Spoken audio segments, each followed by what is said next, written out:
Good morning. We have another great interview. This morning, Doug and I will speak with Julie Petty.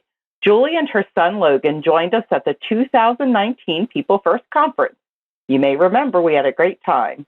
Julie was the keynote speaker, and Logan came along to talk about their life at home. This time, Julie will talk about what she's been doing since the conference and how her family is getting along while staying home and staying safe. Julie will also talk about ways to keep being an advocate from the safety of your home. That's all coming up in a few minutes. But first, we want to remind you that we keep our information constantly updated, both on the page you're watching now, People First of West Virginia, and on our website, www.peoplefirstwv.org.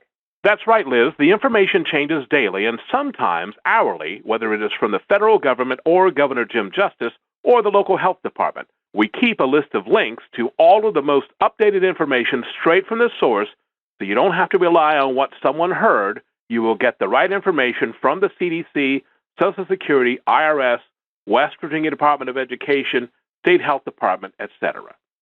And we're also concerned with your physical and mental health and safety. You may have been doing okay up till now, but as the days continue to go by, it might start to feel overwhelming. So while we certainly want you to stay home and safe and keep washing your hands, make sure you do things to relax and take your mind off things. If you do need help, there are links for WV211 from the United Way, Help for West Virginia, and other agencies that you can call in your area if you have any mental health concerns. And so you don't have to listen to a whole program to find a favorite interview or the mindfulness or the music. We have a section below on the links page for those things that are separated out so you can enjoy them whenever you like. But now it's time for today's interview. Well, joining us on the phone is Julie Petty, and if that name strikes in people, hey, I know that woman. Yes, she was the wonderful keynote speaker at the 2019 People First Conference, and she came and spoke about the good life when we had the theme, The Key to the Community is You. And so I thought we would reach out to her, as we have others, just to see what's going on, how Julie is managing with all this, having family at home, staying safe. Plus, Julie certainly works hard in self-advocacy, ways that people can still be good advocates even though we're at home. So thank you very much, Julie, for taking time out of your schedule to join us today. We appreciate it very much. You're welcome. Thank you for having me. So what have you been doing? How have you been managing staying home and staying safe with your family there with you? Well, I already have been working from home for many years, so it was nothing new to me to work from home. But now I have 3 other people in the house, so I'm not really used to that. But we've been getting along. We have 2 teenagers.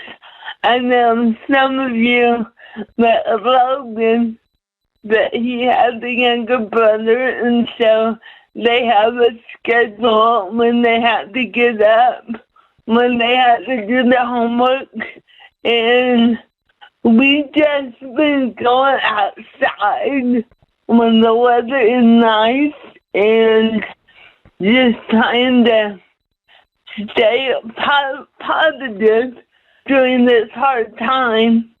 It's hard to stay positive all the time, but we're doing what we can. Very good. And remind everybody who got to meet you before at the People First Conference where it is you live, and tell us a little bit about what the weather is like there. Well, we live in northwest Arkansas, a town called Fayetteville, and the weather in March was still a little cool, but it's been in the 60s and the 70s over the past maybe 2 weeks. So it's been really nice to get outside, but all the parks are closed. My boys are tennis players, and they're not able to go play tennis. So It's hard. tough. I know a lot of people are struggling that are typically able to be out exercising and doing sports. Yeah. Well, I will tell you before I ask you the next question that we have a beautiful day today, but in the evenings, in the past couple weeks, it's dipped down to freezing, and we even had snowflakes last week. Oh, wow. So we're looking forward to the weather that you're talking about there. Yes.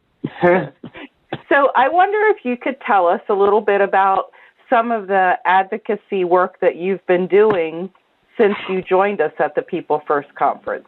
Sure.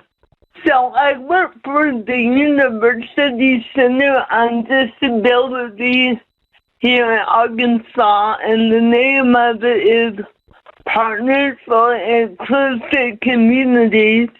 And we've been having self-advocacy calls, and in the beginning, they started out talking about COVID-19 and everything that was going on with the virus. But then we decided, me and my coworkers decided, well, I had to give props to Oklahoma People First, because they invited me on a call, and they were just happy, and they were telling jokes, and they were just having a good time. So we decided to do that in Arkansas. So usually on Friday afternoons, we get on a Zoom call, which is a video call, and we usually have about 9 to 10 self-advocates. It varies, and we tell jokes, and we laugh, and we talk about hobbies we're doing. So that's what I've been doing. I think we're also going to start recording some of the training that we do with self-advocates, because we're not able to go face to face. And I don't know when we will ever be able to in the near, we don't know how long this will last. Very good. And as a follow-up, we've been talking every day to different people and providing a show at 10 o'clock every morning, and this is what you'll be part of. Some people have shared some of the crafts that they're doing, like painting and jewelry making. Are there any different crafts that you've come across that people are doing to help them use up some time in a positive manner during this? Yeah, we had a self-advocate on the call. She's the younger self-advocate, and she does a hobby called diamond art. And I never even heard of it before, but you get a picture and you put these little, they're not real diamonds, I don't know what they are, but they're sparkly, and you do, it sort of like cover my number, So that was really, really neat to learn about. So that one of the hobbies she does. So. Very good. Hey, I know that have you done any outside project? Have you had a list that once the boys get up and they do their schedule, have they had some extra home learning projects that they get to do to do a little landscaping in the yard or do other things? Have they had extra activities that they've gotten to do as part of their homeschooling, as it were? Well, actually, yesterday they helped their dad build something in the garden for the I don't know what you call them, for the vines of the plants to grow up.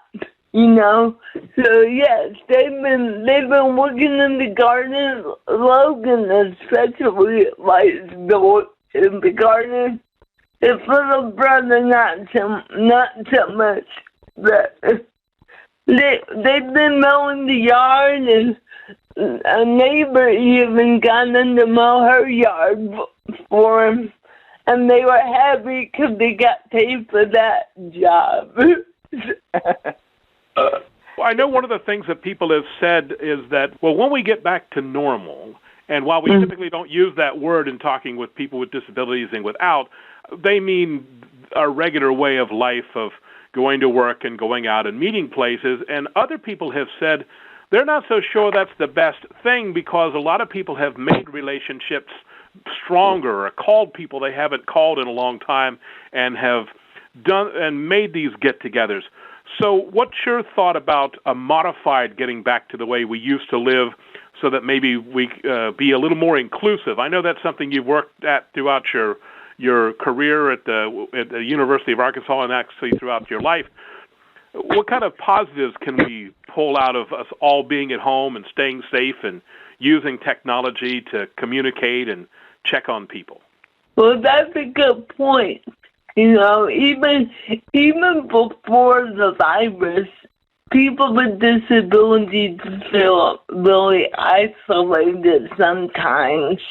And so the point you made that people are starting to reach out to other people they haven't talked to in a while. So, I mean, I don't ever think we're going to get back to the way it was. I think we're going to develop a new way of, you're right, we usually don't use that word normal, but I think we're going to have a new way of doing things, and I think people have realized, some people in Arkansas, I don't know about West Virginia, that they don't have access to technology. So that's something that we're really going to try to work on in the future to help people be more inclusive. I mean, there's some people in South Arkansas who don't even have cell phones because it's such a rural area, they wouldn't have access to it. So I think people are going to have a lot more friends when we come out of this. And it kind of reminds me of what we used to do back in the day. We used to do a phone tree. You call a friend, and then they call a friend. And so I think people are going to start coming together more and be more inclusive, you know? And that's one of the things we hope as well. In West Virginia, we have the same circumstance as having people that don't have access to technology or internet. And so our goal is to expand that. It's a blessing and a curse, technology, because we've been able to stay connected every day, but yet there are some people that don't have access, and this is definitely an eye-opener who we need to reach out to. I agree, yeah. So when you have it, you take it for granted, you know. That is Have true. you found some people that didn't know how to use technology that all of a sudden have realized, hey, I can use Zoom. This works really well. So actually, when this is over, that they'll actually be better because they've got more knowledge. I mean, some of the people have, like some of the younger. We have some high school, some self-advocates who are still in high school, and they've been on the calls, and they have learned to use Zoom, and they do find it empowering, you know. So, like I said, there's a lot of people that I was talking to our self-advocate coordinator the other day, and he was telling me how many people don't have technology, It was an eye-opener, like Liz said. So hopefully going forward, we'll make sure, because, they're even doing telemedicine. And so if you don't have access, how are you going to be able to do telemedicine and other things like that? So. Right. Well, switching gears a little bit, I remember when you so kindly came to our People First conference, you had a few struggles along the way to get there between your airline and the infestation of bees in the room and your luggage. And, even though it was tough, you handled it so well. And right now I know it's tough for people, and I know resiliency is so important. Can you talk a little bit about how you developed resiliency and how you were able to pretty much go with the flow when all that happened? Well, I have to say that People First has taught me a lot of patience, and that I don't have control over everything, so I can't really do anything about what I don't have the power to control. So you just sort of have to get up and pull yourself up and keep going, So I was glad to be able to go buy the clothes when I didn't get my luggage. So that was nice. But you just have to, I don't know how I developed it. I will tell you, it didn't happen overnight. You just have to learn patience, and you gotta play the cards you're dealt, is what I say. So. Well, you definitely were dealt some bad cards in that round. Yeah. So well, now the luggage did show up. The luggage did show up during breakfast of the last day. Have them to go back home. Yeah. The last day. We had a really good time at the conference. It was a good conference. I really enjoyed meeting everybody. So. Well, thank you. Thank you. The next question I have is, since people are stuck at home a little bit more, what are some tools or some things that they could do to keep up their advocacy efforts while they're at home? That's a good question. I know some of my friends on the national level are working hard to ask people to call or email their legislators.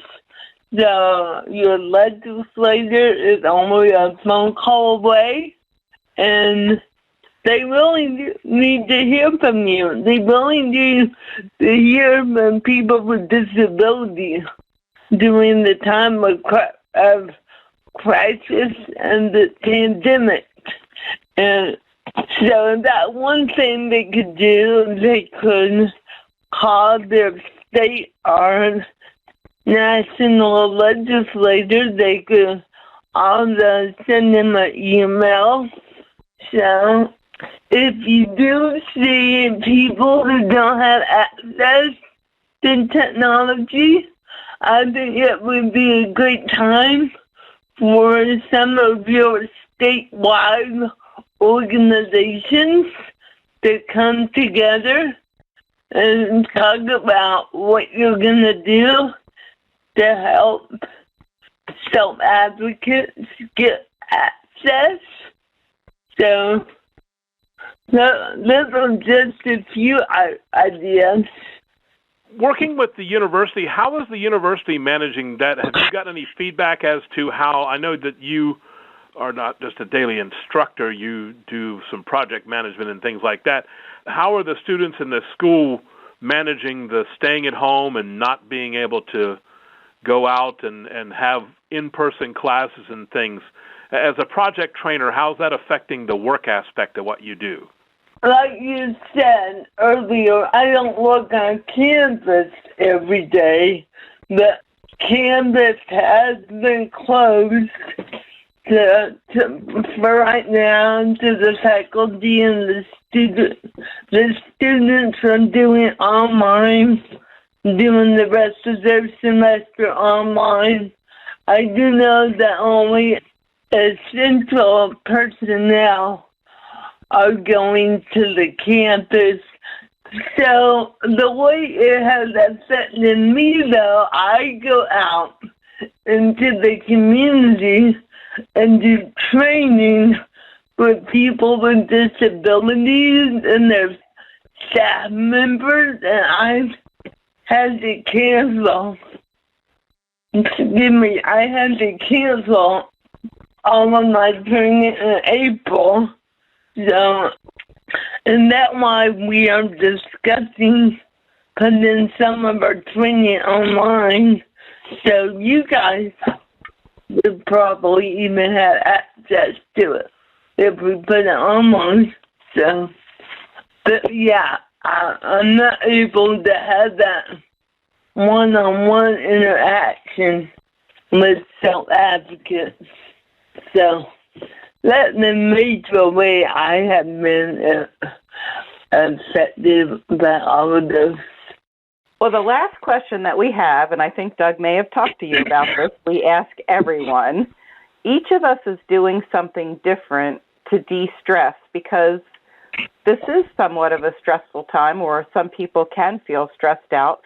It's just a different type of schedule than we're used to, and we do have some worries. So each of us does a different thing to keep ourselves calm. Is there something that you're doing to help yourself out during this time?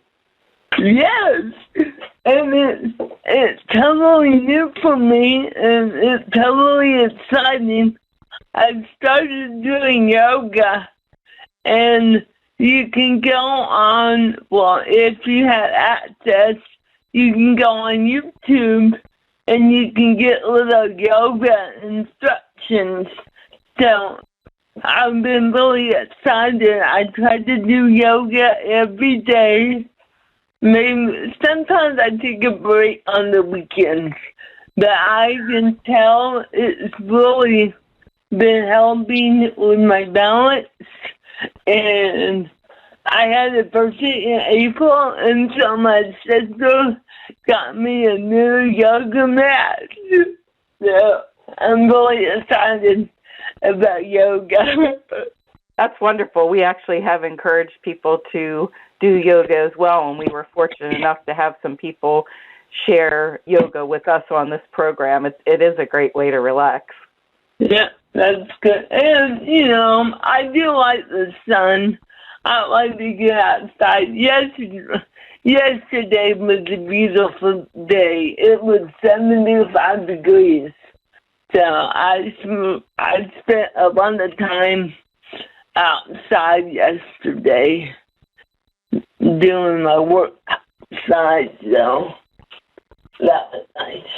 Julie, we thank you so much for taking the time to talk to us. It's so nice to hear your voice, and I'm glad you're doing well. We appreciate all the great information that you shared with us, and hopefully we'll be able to talk again soon. Well, great.